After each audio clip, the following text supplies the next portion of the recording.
parler organisation du travail et je l'espère répondre à toutes vos interrogations sur le sujet. Merci, donc Fabien Brégeot. Je vais commencer par la présentation et donc aborder l'organisation du travail sur son exploitation, pourquoi et comment.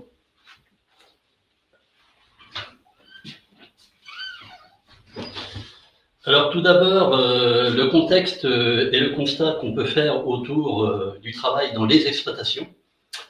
Donc ici, à l'écran, vous avez un graphique qui reprend l'évolution de la taille et du nombre d'exploitations laitières entre 2005 et 2017. Donc en vert clair, vous avez des exploitations à moins de 50 vaches laitières.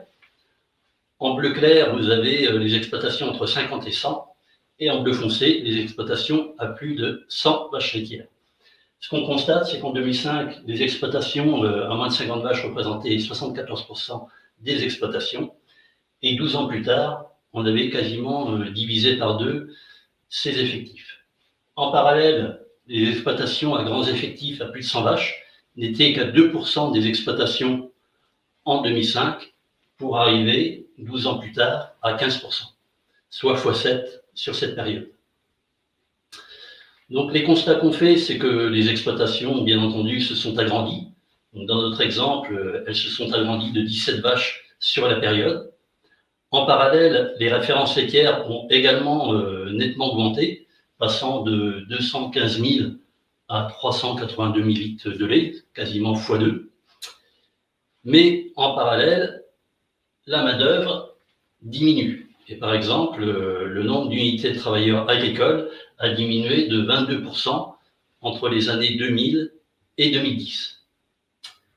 Conséquence, la productivité de la main-d'œuvre augmente. Et elle a augmenté d'un facteur 3 entre les années 80 et les années 2010. Toujours au niveau du contexte national. Donc, entre les années 2000 et 2010, 27%, il y a eu une baisse de 27% des chefs d'exploitation. La main-d'œuvre familiale a elle aussi diminué de 37%. En parallèle, la main-d'œuvre salariée non familiale a augmenté de 33%. Donc globalement, la main-d'œuvre familiale diminue. La main-d'œuvre non familiale et les formes collectives de travail du style CUMA avec chauffeur ou les services de remplacement sont plutôt à la hausse. Donc une restructuration des exploitations agricoles. Alors le contexte au sein de Littoral Normand. Donc là, sur le graphique, vous avez l'évolution du nombre de vaches laitières par exploitation et également du pourcentage de troupeaux à plus de 120 vaches. Entre 2010, 2015 et 2020, donc l'effectif de vaches laitières par troupeau, on est passé de 56 vaches par troupeau à 83 vaches en 2020. Le pourcentage de grands troupeaux, lui qui était à 2% en 2010, est passé à 6% en 2015, avec un effet d'accélération sur les dernières années pour avoir 14% des troupeaux à plus de 120 vaches. Donc même constat, restructuration, agrandissement des exploitations et également diminution de la main-d'œuvre au sein de Littoral Normand. Donc le constat, c'est le volume de travail augmente, la main-d'œuvre agricole diminue, et notamment familiale. Les exploitations s'agrandissent et se restructurent. Mais aussi, compte tenu de la baisse de la main-d'œuvre familiale, et notamment le constat qu'on fait, c'est que les épouses, la plupart du temps, travaillent à l'extérieur. Donc de fait, les éleveurs souhaitent améliorer leur cadre de vie, avoir plus de temps libre et pouvoir concilier vie privée et vie professionnelle. Donc les aspirations des éleveurs évoluent. Mais également, ce qu'on observe ces dernières années, une des questions qui se pose de plus en plus, c'est la transmission des exploitations, qui ont aussi augmenté en taille. Donc il y a la problématique capitale, mais aussi les cédants souhaitent transmettre des exploitations attractives sur le plan travail. Alors, quand on parle d'organisation du travail, de quoi parle-t-on? À Littoral Normand, on veut avoir une vision globale autour de l'organisation du travail. Et donc cette vision, on la voit en 4 dimensions. La première dimension, elle concerne le temps de travail et l'organisation proprement dit. On va revenir dans le détail. La deuxième dimension, ça concerne les conditions de travail et plutôt les aspects de pénibilité. Donc vous voyez que sur ces 2 dimensions, on est plus sur une approche, je dirais, technique. La troisième dimension concerne l'attitude face au travail, l'attitude des éleveurs face au travail. Et la quatrième dimension se concerne les relations humaines, notamment quand il y a un collectif de travail, un GAEC avec plusieurs associés, mais également le management quand il y a des salariés.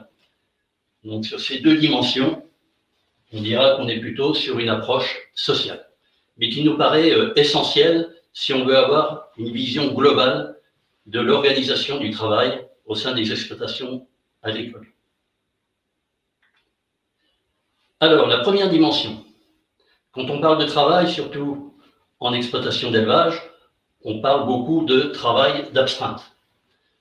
Donc le travail d'astreinte, c'est quoi? Eh bien, c'est ce qu'on ne peut pas différer. Par exemple, la traite, l'alimentation, la gestion du pâturage, par exemple, et de façon générale, le soin et la surveillance des animaux. Alors ici, vous avez un camembert qui reprend la répartition du travail d'astreinte en hiver dans les exploitations laitières équipées de salles de traite. Et déjà, ce qu'on observe, c'est à la traite en hiver, ça représente 50% du temps d'astreinte.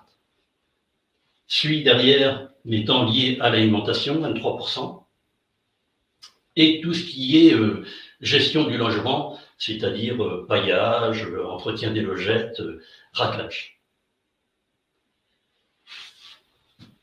2 chiffres. En moyenne, pour une vache laitière, on est à peu près à 38 heures de temps d'astreinte par vache et par an. Et pour une génisse laitière, on est aux environs de 14 à 18 heures de temps d'astreinte par génisse et par an, donc lié notamment à l'âge au premier village. Donc ces chiffres, qui ne sont que des moyennes, cachent aussi une variabilité relativement importante. Leur variabilité est liée notamment au profil des éleveurs. On a des éleveurs qui sont plutôt simplificateurs, d'autres efficients, et encore d'autres qui peuvent être perfectionnistes. Donc évidemment, ces profils ont un impact sur la pratique des éleveurs. Donc par exemple, autour de l'hygiène de traite, au nombre de distribution des repas d'alimentation, sur les fréquences de paillage et de raclage, sur le nombre de buvets au veau. Également, dans les facteurs de variabilité, nous avons les équipements. Est-ce que les éleveurs sont équipés de dalles, de DAC, de monitoring pour la surveillance des chaleurs et des vélages, par exemple? Ces fonctions également des bâtiments, leur aménagement, leur agencement, qui est relativement important sur cette thématique organisation du travail. Et puis enfin, tous les aspects délégation autour des temps d'astreinte, notamment ces dernières années, on a vu des évolutions, comme par exemple la délégation de l'alimentation avec les cuvats de dessilage. Alors là, vous avez sous les yeux un cas concret qu'on a expertisé l'hiver dernier. Donc vous avez ici au milieu une route relativement passante, avec historiquement des bâtiments qui avaient été construits sur la gauche de la route, avec les vaches laitières, les silos, les concentrés. Et puis, ce faisant, avec des agrandissements successifs, il n'était pas possible de s'agrandir sur le siège historique, donc il a fallu agrandir de l'autre côté de la route. Et notamment en mettant l'atelier de viande bovine et de génisse, et l'agrandissement des silos également de l'autre côté. Et aujourd'hui, par exemple, ça peut générer des traversées relativement fréquentes de part et d'autre de la route. Donc une réflexion a été menée dans cet élevage-là pour essayer, notamment, c'est un exemple, de minimiser ces allers-retours. Donc quand on parle d'organisation du travail, on parle de rationalisation et notamment rationalisation des parcours. Alors la deuxième dimension, elle est autour des conditions de travail. Donc là, on parlera de vigilance, puisque c'est un point important. Donc là, vous avez trois facteurs qui ont été pris en compte. Le volume de travail, la pénibilité physique et également la pénibilité mentale. Donc c'est une enquête littoral normand auprès de 44 éleveurs. Donc les résultats, ils disent quoi? Ils disent que 21 et 47, 68% des éleveurs considèrent que le volume de travail est élevé à très élevé. Donc c'est pas un scoop, mais en tout cas c'est chiffré le ressenti des éleveurs sur le panel enquêté. Pour la pénibilité physique et mentale, on est autour de 38% d'éleveurs qui estiment que la pénibilité est élevée, voire très élevée. Alors, quelques exemples concrets. Un exemple d'une exploitation où la traite peut prendre 6 heures par jour. Donc, en termes de volume de travail, ça en dit long. Un autre exemple de pénibilité mentale qui peut être lié à la recherche de performance. Parce que la plupart du temps, et de plus en plus, on observe des éleveurs qui sont débordés, voire la tête dans le guidon, et qui ne savent plus trop où prioriser les choses.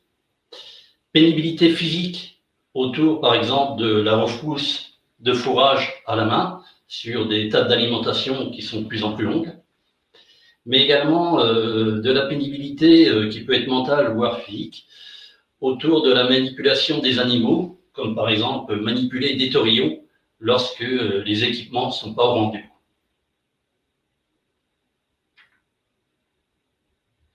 Troisième dimension, c'est cette approche sociale dont je vous parlais, qui concerne quel sens donner à son métier. Donc quel plaisir je trouve à mon métier tous les jours, quelle valeur je lui donne, et qu'est-ce que j'aime faire, qu'est-ce que j'aime pas faire, par exemple. Donc, on réalise tout un questionnement autour de cela. Et dans notre enquête, toujours concernant les 44 éleveurs, donc, au niveau bien-être au travail, 10% des éleveurs s'estimaient peu satisfaits sur leur bien-être au travail. Et concernant le temps libre, notamment dans la journée, donc là, 40% des éleveurs s'estimaient peu ou pas satisfaits.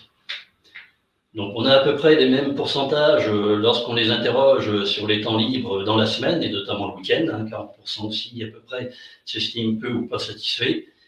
Et la même chose à l'échelle de l'année, quand on parle des congés, on a au moins 40% des éleveurs qui s'estiment peu ou pas satisfaits. Donc une approche importante autour de cela, savoir s'écouter, savoir se poser pour donner un sens à son métier. La quatrième dimension, qui nous paraît également importante, c'est ne pas faire l'impasse autour des relations humaines et du management. Donc c'est des questions autour de comment vous évaluez la communication au sein du collectif de travail, mais également l'entente et la confiance. C'est des questions autour de difficultés à aborder certains problèmes, à faire entendre son opinion, ou également des questions autour des passages d'informations. Et donc là, nous avons un exemple concret. Donc, autour de ces trois critères, communication, entente et confiance, où dans ce GAEC, donc on avait A et B et C, qui étaient donc deux associés de longue date, le père et un des fils, le grand frère. Et puis le petit dernier en B est arrivé depuis moins d'un an. Donc la note 1, c'est je trouve que la communication est moyenne. 2, c'est plutôt bien. 3, très bien. Donc qu'est-ce qu'on observe? Au niveau communication A et C, c'est très bien. L'entente, ça va. La confiance, très bien. Par contre, le petit dernier, vous voyez que lui, il a du mal à faire sa place. Et le fait d'aborder collectivement ces aspects-là, ça a permis de remettre à plat les choses. Et le papa n'en avait pas pris conscience. Et aux dernières nouvelles, eh bien, le petit dernier arrive à faire sa place et arrive à s'épanouir au sein du GEC. Donc, quand on parle de relations humaines et de management, voilà, entre autres, une des façons de l'aborder. Donc, nos 4 dimensions. Et maintenant, je vais passer la main à Blandine, qui va nous parler de comment on en parle précisément. Donc voilà, vous avez vu l'organisation du travail, les 4 dimensions. Maintenant, comment se questionner sur ce sujet, vous, sur votre exploitation, et comment Littoral Normand peut vous accompagner dans ce questionnement.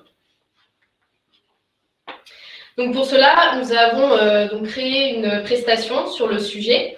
Donc cette prestation est composée d'un diagnostic d'approche globale, donc à l'échelle de l'exploitation, qui reprend les 4 dimensions que Fabien vient de vous présenter dans les diapos précédentes.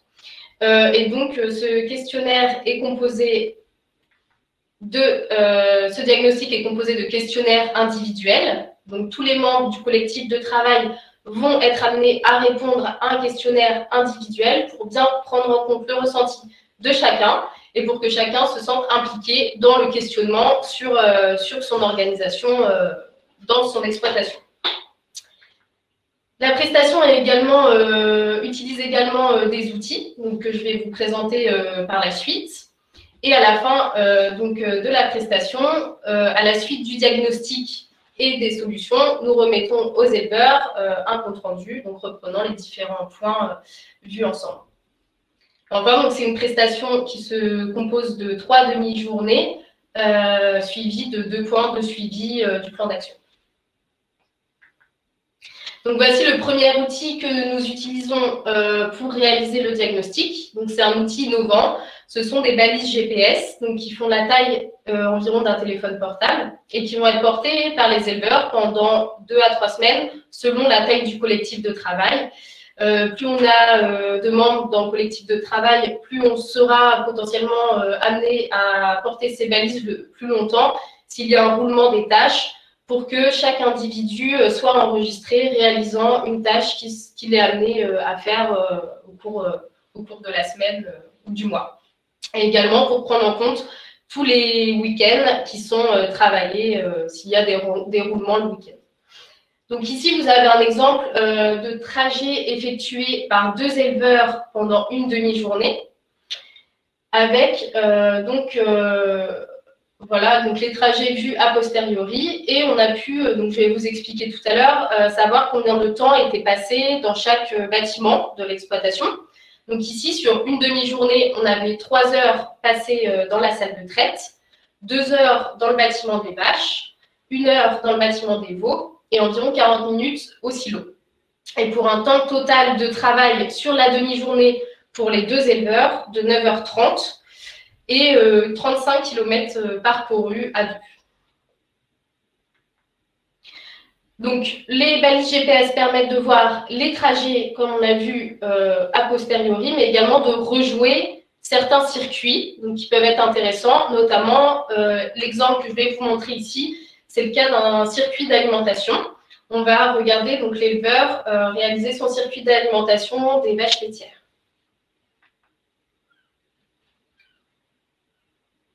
Donc, vous voyez le petit trait, c'est l'éleveur ici, donc il va chercher le matériel d'affouragement. Il va au silo, puis remplit son godet de concentré. Il retourne faire le mélange de fourrage et de concentré, puis réalise la première distribution aux vaches, une deuxième distribution. Il recharge entre 2, une troisième, une quatrième, une 5e distribution. Puis il recharge en concentré et en fourrage pour aller distribuer aux génisses laitières qui se trouvent sur un autre bâtiment. Donc la visualisation des trajets en temps réel pour le circuit d'alimentation dans ce cas-là a permis de mettre en évidence les allers-retours qui sont effectués entre les silos où est mélangée la ration et le bâtiment des vaches laitières pour la distribution, avec ici 5 allers-retours qui sont effectués seulement pour l'alimentation des vaches laitières. Et cela était dû à donc, un matériel d'affouragement non adapté à la taille du troupeau. Donc voilà. Les balises GPS permettent également de connaître les temps passés dans chaque bâtiment de l'exploitation. Nous traçons les zones de l'exploitation, donc par exemple le logement des vaches laitières, la salle de traite, le bâtiment des veaux, les silos. Et ici, donc, ce sont des exemples sur 3 journées de temps passé dans chaque zone pour un éleveur. Donc, on voit en bleu ciel, donc le plus clair, le temps passé en salle de traite, donc qui va de 1h15 si l'éleveur réalise seulement le début de la traite du matin, à 4h30 s'il réalise le début de la traite du matin, mais également la traite du soir. En bleu un peu plus foncé, vous avez le temps passé dans le bâtiment des vaches laitières. Donc ici, il est environ de 2 heures par jour. Et également, donc, vous pouvez savoir le temps passé dans le bâtiment des veaux, dans le bâtiment des génisses, au bureau, etc. Toutes les zones que nous avons tracées ensemble sur votre exploitation. Donc les temps que vous voyez inscrits en haut, ce sont les temps totaux passés à l'intérieur des bâtiments, donc à l'intérieur des zones que nous avons tracées. Ce ne sont pas les temps totaux de travail. À ces temps-là, il faut rajouter tous les temps passés entre bâtiments, donc à faire les trajets d'un bâtiment à l'autre, mais également tous les trajets effectués à l'extérieur de l'exploitation, donc tout ce qui va être travaux dans les champs, réunions, etc. Les balises GPS permettent également de connaître les distances parcourues par les éleveurs au cours de la journée. Donc ici, nous avons refait des moyennes de distances parcourues par éleveur et par jour, en distinguant les trajets réalisés la semaine, les samedis et les dimanches. Donc on peut voir en semaine, on avait donc 4 éleveurs qui travaillaient, donc avec des distances qui allaient de 20 à 40 km parcourus par jour. Et les samedis et dimanches, donc ici dans notre cas, on n'a eu que 2 éleveurs qui ont travaillé, donc c'est pour ça qu'on n'a que deux colonnes, avec donc des distances qui sont réduites les week-ends, avec environ 10 km parcourus par jour et par éleveur. Donc on voit bien ici que le travail est simplifié le week-end, avec seulement le travail d'astreinte qui est réalisé, sachant que les distances prennent en compte ce qui est parcouru à pied, mais également ce qui est parcouru dans les tracteurs avec la mécanisation. Le deuxième outil que nous utilisons, c'est une calculette temps de travail donc qui a été créée à partir de références nationales. Et nous allons comparer ces références à la description que vous allez nous faire de vos journées types. Donc, qui sera finalement les temps réels que vous passez pour réaliser chaque tâche sur l'exploitation, chaque tâche de travail d'astreinte. Donc ici, ça va permettre en comparaison de voir les tâches où vous êtes plus efficace que ce que prédit la calculette et les tâches où au contraire, vous êtes un petit peu moins efficace. Et dans ce cas-là, essayez de comprendre pourquoi et essayer d'améliorer à ce niveau-là le temps de travail. Donc, dans notre exemple, vous avez la calculette en orange et les journées types en bleu. Donc, on peut voir qu'au niveau de la traite, de l'alimentation des vaches et des génisses et du raclage-paillage, les éleveurs mettaient plus de temps à réaliser ces tâches que ce que avait prédit notre calculette temps de travail. Mais vous l'avez entendu tout à l'heure, Fabien vous a bien dit que les temps de travaux étaient très variables, qu'ils dépendaient notamment du profil de l'éleveur, donc s'il était plutôt simplificateur, efficient ou perfectionniste, et donc des pratiques qui en découlent, mais également cela dépend des équipements, de l'organisation des bâtiments, etc.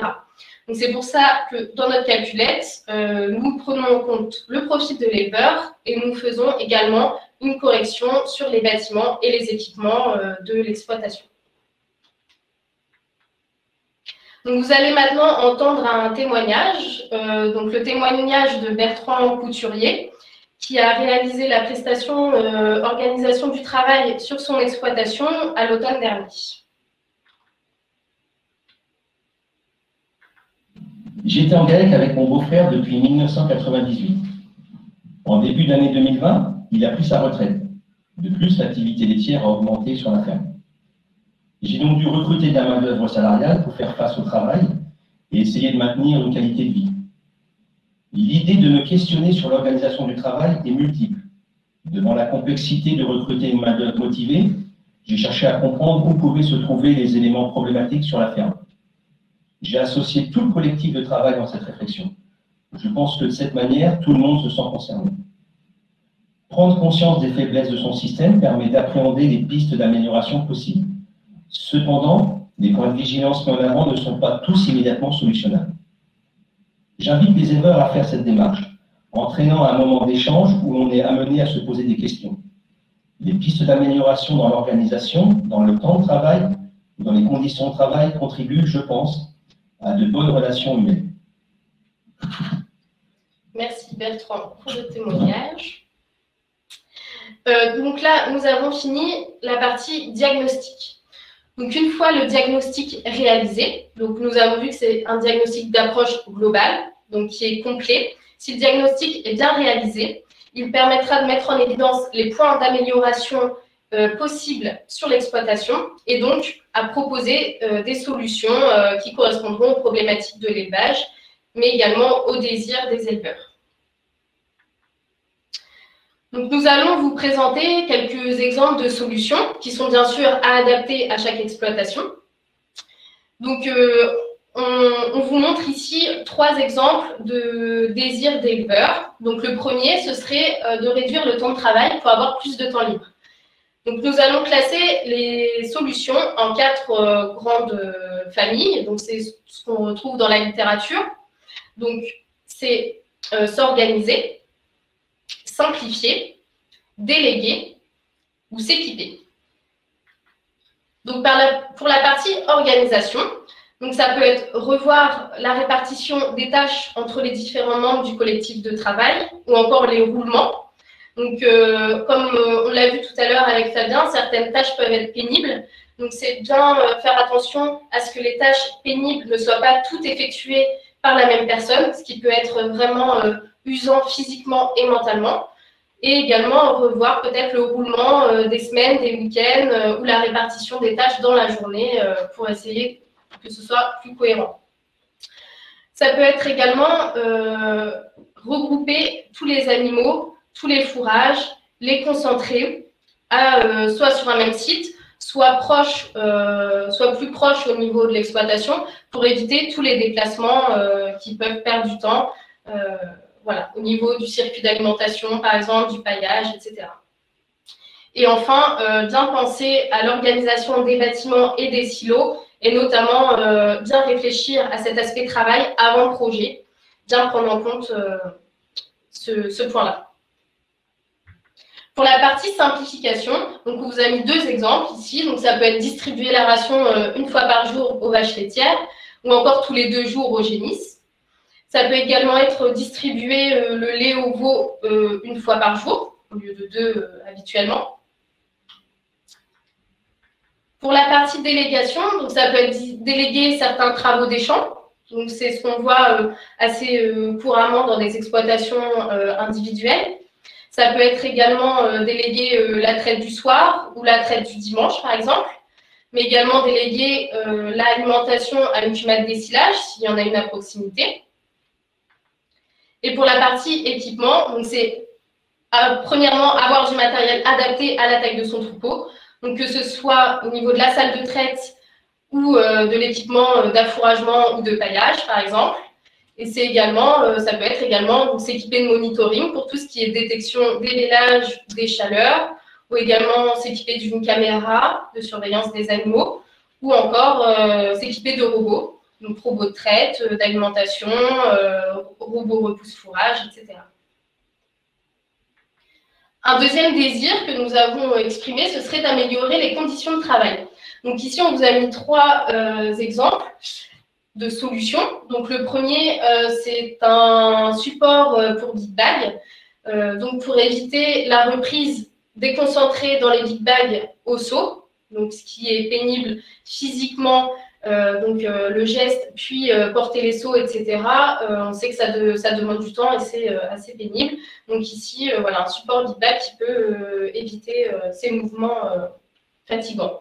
Ensuite, ici, des systèmes de repousse-fourrage qui sont ici réalisés maison, donc avec des pneus ou des lames en métal, donc, voilà, qui sont attachées au tracteur, sont fixées au tracteur ou à un quad. Et enfin, ici, donc, un silo où les pneus sont remplacés par des boudins, donc, qui sont posés moins nombreux sur le silo, et ce qui évite donc, la gestion des pneus qui, nous le savons, peut être très pénible. Et le troisième désir que nous avons voulu exprimer, ce serait donc d'améliorer la communication et les relations humaines. Donc ça passe avant tout par la possibilité d'avoir un bureau ou un lieu de réunion, bureau ou cafette, qui soit convivial, accessible à tous, que l'on ait envie d'y aller et qui soit en dehors de l'espace privé pour que chaque membre du collectif de travail puisse y aller quand il le souhaite. C'est également apprendre à écouter les autres, oser aborder les problèmes pour éviter d'avoir des conflits non dits et qui empirent finalement, ou enfin poser les consignes à l'écrit, donc notamment avec des tableaux sécurisés pour la traite ou des tableaux pour la distribution des concentrés aux vaches laitières ou aux veaux, ou le plan d'allaitement des veaux, par exemple. Je vais laisser Fabien nous rejoindre pour la conclusion. Donc, conclusion partagée. Donc, la conclusion, nous la voyons en 4 points. Donc, le premier point, c'est que l'organisation du travail doit prendre en compte à la fois les préoccupations personnelles, mais également les préoccupations collectives, surtout quand on est dans des collectifs avec des associés ou des salariés. Deuxième point qui nous semble très important également, c'est qu'il est important de prendre du recul sur sa situation face au travail, et notamment le témoignage de Bertrand a été intéressant à ce niveau-là. Troisième point, c'est que ce diagnostic est une approche globale qui permet de mettre en évidence, comme l'a souligné également Blandine, les points d'amélioration et les solutions, normalement, en découleront d'elles-mêmes. Et finalement, il n'y a pas de recette toute faite, telle qu'on vous l'a présentée. Il n'y a que des solutions à adapter au cas par cas. Voilà, merci pour votre attention. Merci à vous. Merci. Fabien et Blandine. Je pense que ça va faire poser plein de questions à nos participants. En tout cas, les faire réfléchir, c'était très intéressant. Vous allez pouvoir, pour information, vous allez pouvoir revoir cette vidéo en replay via le site Littoral Normand qui va vous reconduire sur la chaîne YouTube. Alors, vous allez recevoir première chose, un petit mail pour revoir cette vidéo, mais vous pourrez aussi aller voir à partir de demain elle sera disponible. C'est pour aussi Céline qui a eu des petits problèmes techniques et qui avait le son mais pas la vidéo. Question. La robotisation est-elle la réponse au problème? Je vous laisse choisir qui répond à cette question. Je vais répondre. Donc, c'est une question intéressante parce que c'est vrai qu'on entend beaucoup parler de robotisation aujourd'hui en réponse aux problématiques de travail. Mais il faut bien comprendre que ce n'est pas la solution. Ça peut être une solution envisagée, mais il est bien important de prendre en compte, d'envisager toutes les solutions possibles, donc qui peuvent être alternatives à l'utilisation d'un robot. Donc, ça peut être l'embauche de main-d'œuvre ou la délégation ou encore la simplification. Donc, c'est vraiment une solution. La solution est adaptée aux problématiques de l'élevage et aux désirs de l'éleveur. Et il faut rappeler donc, que la robotisation, ça a un coût qui est important de prendre en compte.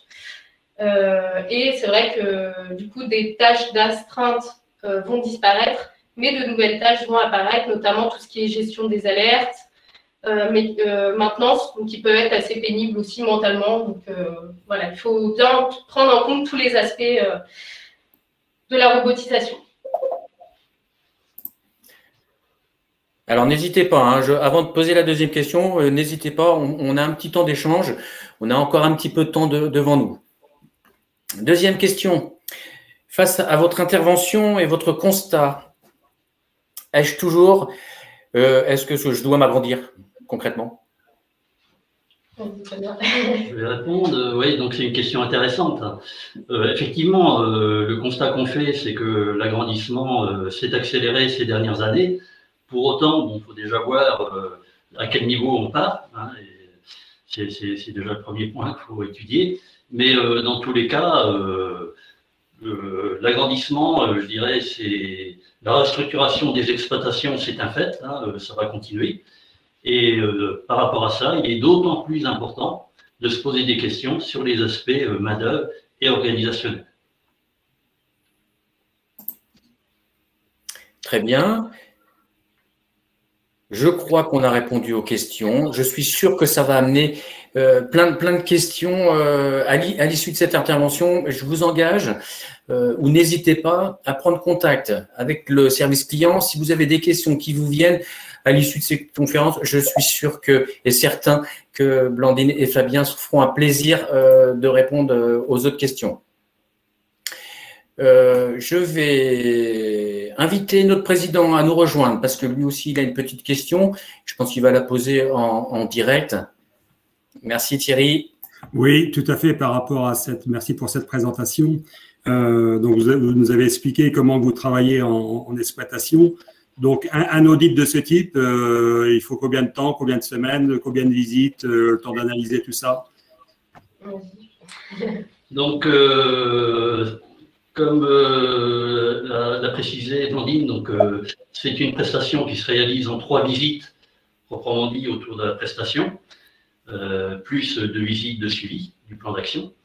Alors, pour les aspects qui nous semblent importants de prise de recul, c'est une prestation qu'on considère qui doit se dérouler sur au minimum 1 mois et demi, 2 mois. Donc, justement, cette prise de recul et pouvoir réaliser le meilleur état des lieux possible. Est-ce qu'il y a une période de l'année plus favorable ou pas pour réaliser ce type de prestation? Effectivement, quand on parle d'exploitation d'élevage, le temps d'abstrainte le plus important, c'est plutôt l'hiver. Donc on dira que la prestation est plus adaptée sur la période qui va de septembre à avril. Mais après, c'est aussi à voir au cas par cas, puisqu'on a aujourd'hui beaucoup d'exploitations où les temps d'astreinte sont peu différents entre la saison d'hiver et la saison estivale. Par rapport aux prestations qui ont été réalisées, est-ce que vous avez une typologie des demandeurs? C'est-à-dire, est-ce que ce sont plutôt des associés qui n'ont pas de lien familial ou des individuels avec des salariés? Est-ce que vous avez une typologie des demandes ou quelle analyse que vous en faites? On a eu tout type de demandes, des exploitants en couple, sans salariés, mais également des exploitants en GAEC ou seuls avec salariés familiaux ou non. Donc, pas de typologie pour le moment. Peut-être ensuite, on n'arrivera à prendre un peu plus de recul là-dessus, avoir plus une typologie définie, mais pour le moment… Ce qui veut dire, c'est que au premier abord, on pourrait penser que ce type de prestation est réservé qu'aux exploitations entre guillemets de grande taille où il y a beaucoup de collaborateurs ou d'hommes et de femmes à travailler sur l'exploitation, mais ce n'est pas le cas. Non, pas forcément. On rencontre des problématiques de travail dans tous les élevages, que ce soit des petits ou des grandes exploitations. Donc, la prestation est adaptée à tout le monde. Et dernière question pour ma part, est-ce que vous avez pu, dans certaines exploitations, mesurer le delta d'efficacité en temps de travail ou en euros ou en confort ou en satisfaction de week-end, voilà. Comment qu'on arrive à le mesurer? Alors, quand on fait les propositions de solutions, justement, on essaie d'apporter cette information-là. Donc, en termes de gains sur le temps de travail, mais également gains économiques.